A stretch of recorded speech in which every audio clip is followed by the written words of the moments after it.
हम्म। Hello दोस्तों। तो आज पिछले लेक्चर में हमने आपको ये ऑपरेशन के बारे में पढ़ाया था और दो फार्मूले हमने लिखवा दिए थे। डिग्री सेल्सियस को फ़ारेनहाइट में चेंज करने के लिए, फ़ारेनहाइट को डिग्री सेल्सियस में चेंज करने के लिए और डिग्री सेल्सियस से केल्विन चेंज करने के लिए। चलिए आज हम कुछ क्वेश्चन करेंगे दोस्तों। तो चलिए ठीक है, तो पहला क्वेश्चन देखते हैं। पहला क्वेश्चन क्या है, कन्वर्ट इनटू फ़ारेनहाइट। तो ये टेम्परेचर दिए हुए हैं डिग्री सेल्सियस में, इनको फ़ारेनहाइट में कन्वर्ट करना है। तो दिया हुआ है 0 डिग्री सेल्सियस। पहला क्वेश्चन देखिए, दिया हुआ है 0 डिग्री सेल्सियस। तो फार्मूला हमारा क्या होता है दोस्तों, ये फार्मूला आपको बिल्कुल याद रखना है। ये देखिए यहाँ पे फार्मूला लिखा हुआ है C-5 इक्वल टू F-32/9। अब देखिए ज़ीरो, सी क्या है, डिग्री सेल्सियस में टेम्परेचर है, तो 0 डिग्री सेल्सियस दिया, सी की जगह पे 0 रख दिया। एफ निकालना, एफ को छोड़ दिया, F-32/9। अब देखिए क्रॉस मल्टीप्लाई करेंगे तो 9 इंटू 0 हो जाएगा, तो एफ इक्वल टू कितना आ जाएगा, 32 डिग्री फ़ारेनहाइट। इसका मतलब क्या हुआ दोस्तों, 0 डिग्री सेल्सियस किसके बराबर होता है, 32 डिग्री फ़ारेनहाइट के बराबर। अब ये दूसरा बी पार्ट देखिए इसका, 100 डिग्री सेल्सियस को भी फ़ारेनहाइट में चेंज करना है, तो सी की जगह पे 100 रख दीजिए बाई 5 इक्वल टू F-32/9। अब देखिए इसको डिवाइड करोगे 20 आ जाएगा, 9 का क्रॉस मल्टीप्लाई होगा तो 20 और 9,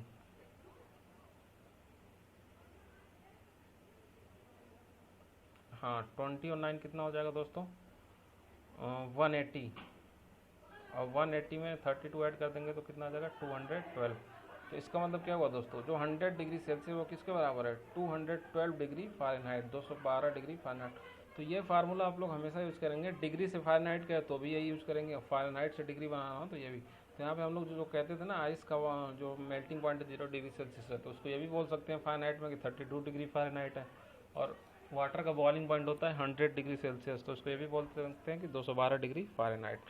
चलिए आगे देखते हैं। अब देखिए अगला क्वेश्चन है, कन्वर्ट इनटू केल्विन। तो देखिए 25 डिग्री सेल्सियस को केल्विन में बदलना था, हमने क्या बताया था, डिग्री सेल्सियस वाले टेम्परेचर में 273 ऐड कर देंगे तो डिग्री केल्विन में आ जाएगा। तो 25 में 273 ऐड करेंगे तो कितना आ जाएगा, 298 केल्विन। अगला देखिए 100 डिग्री सेल्सियस केल्विन में बदलना है, तो फिर से 273 ऐड कर दीजिए तो 373 केल्विन। यानी डिग्री सेल्सियस से केल्विन बदलना है तो आपको उसमें 273 ऐड कर देना है, तो ऑटोमेटिक केल्विन में चेंज हो जाएगा। तो ये कन्वर्जन आपको बिल्कुल आना चाहिए दोस्तों। इस पर और भी क्वेश्चन आप लोग कर लीजिएगा। आज हमने एक और इम्पॉर्टेंट क्वेश्चन लिया है, इंटेक्स क्वेश्चन है। तो पहले क्वेश्चन को ध्यान से पढ़ते हैं, क्वेश्चन ध्यान से पढ़िए।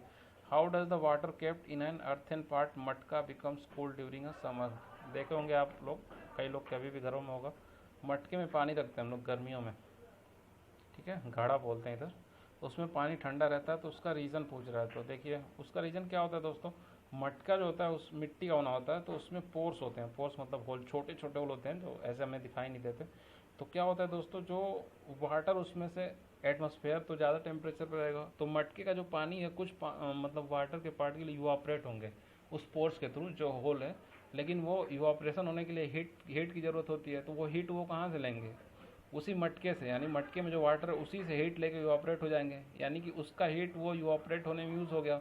तो जब किसी चीज़ का हम हीट निकालेंगे तो वो ठंडा ही तो होगा, तो इसीलिए उसमें पानी क्या रहता है, ठंडा रहता है। तो इसका आप देख भी सकते हैं, यहाँ पे मैंने लिखा हुआ है, the earthen pot matka have large number of pores from which water can evaporate using the heat of water and keep the water cool. यानी उस मटके के अंदर ही वाटर में जो हीट है उसी को यूज़ करके वो इवापरेट हो जाते हैं।